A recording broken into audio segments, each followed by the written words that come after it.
Les clés pour comprendre, le podcast pédagogique de la liste Dinard, notre bien commun. Je suis Martine Guénégan, adjointe à la communication et au rayonnement de la ville.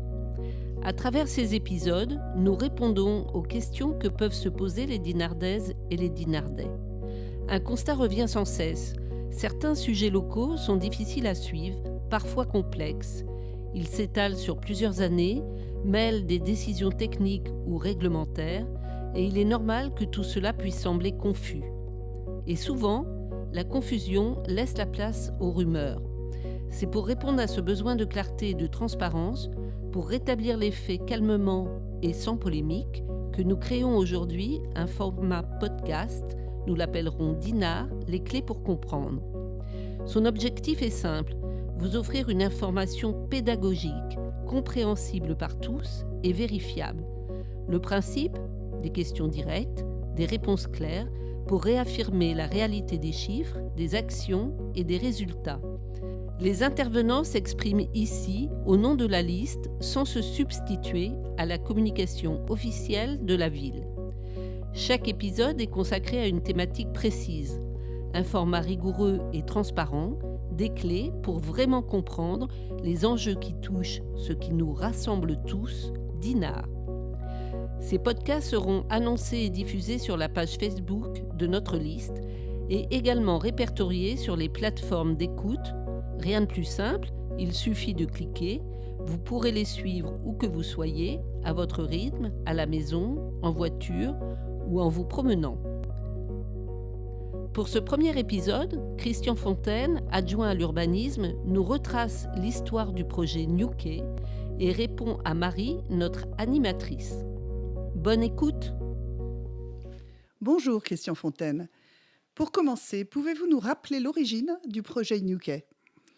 Alors le projet New Quay est un projet qui prend racine, si je puis dire, en 2003 avec le maire qui s'appelait à l'époque Marius Mallet et qui rachète à la SNCF le terrain, qui est l'actuelle gare, pour en faire une opération d'urbanisme dont on ne savait pas à l'époque exactement ce qui allait se passer.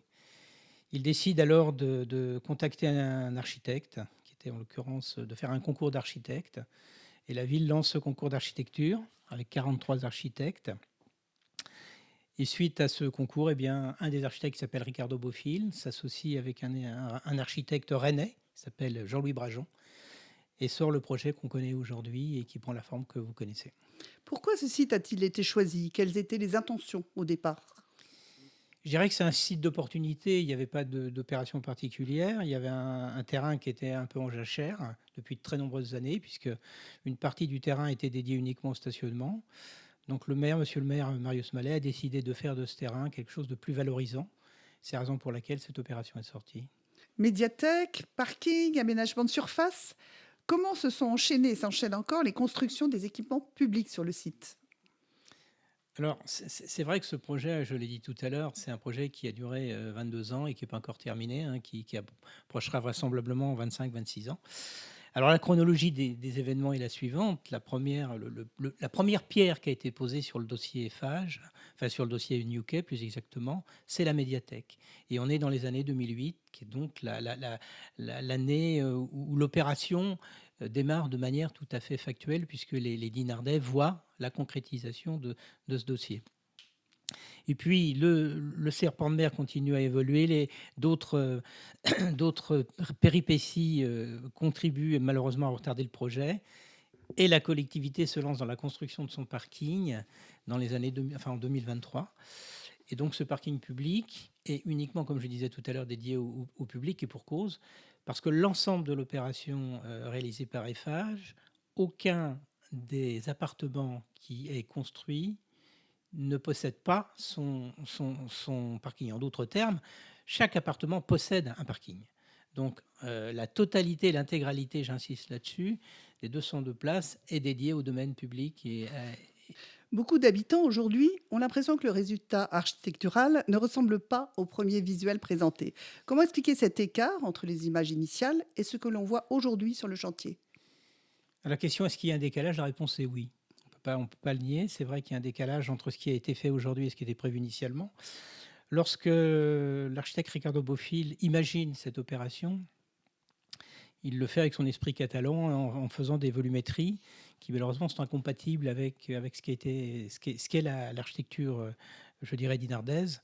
Et c'est l'architecte des bâtiments de France qui est venu un petit peu corriger le projet en modifiant un peu les permis de construire et en assurant effectivement une harmonie avec l'esprit dinardais. Aujourd'hui, très concrètement, on en est où dans ce projet? Qu'est-ce qui est terminé? Ce qui est en cours? Quelles sont les prochaines étapes jusqu'à la livraison? Alors sur la partie, je dirais que sur la partie publique, c'est-à-dire la médiathèque et le parking public, c'est fait, bien évidemment. Il reste sur la partie FH la phase 3, puisque la phase 2 est terminée. Donc toute une opération, une partie d'opération d'une construction de logements avec en pied un certain nombre de commerces et une grande surface commerciale. Donc c'est la troisième étape de cette grande opération. Pour le moment, le chantier donne l'impression d'une beaucoup de minéralité. Parfois même, c'est trop minéral. Est simplement lié à l'avancement des travaux? Quels aménagements paysagers viendront en touche finale pour rééquilibrer cet ensemble? Alors effectivement, ça peut donner l'impression d'être un secteur très minéral parce que l'architecture des bâtiments est verticale et ça laisse, on a l'impression qu'il y a peu de place aux espaces verts. Regardons aussi l'ensemble de l'opération. Elle est enceinte encore de clôture, ce qui fait que les gens n'ont pas la perspective des espaces verts. Il y a l'ouverture sur la voie verte et puis vous avez des aménagements qui sont en cours d'exécution. Et la collectivité, d'ailleurs, va les récupérer. Et vous verrez qu'il y a un espace de respiration qui sera plus important, même si, effectivement, il est enceinte d'un ensemble assez minéral. Donc vous venez d'évoquer la voie verte. Beaucoup de dinardais se demandent si la voie verte que vous venez d'évoquer est ouverte ou non.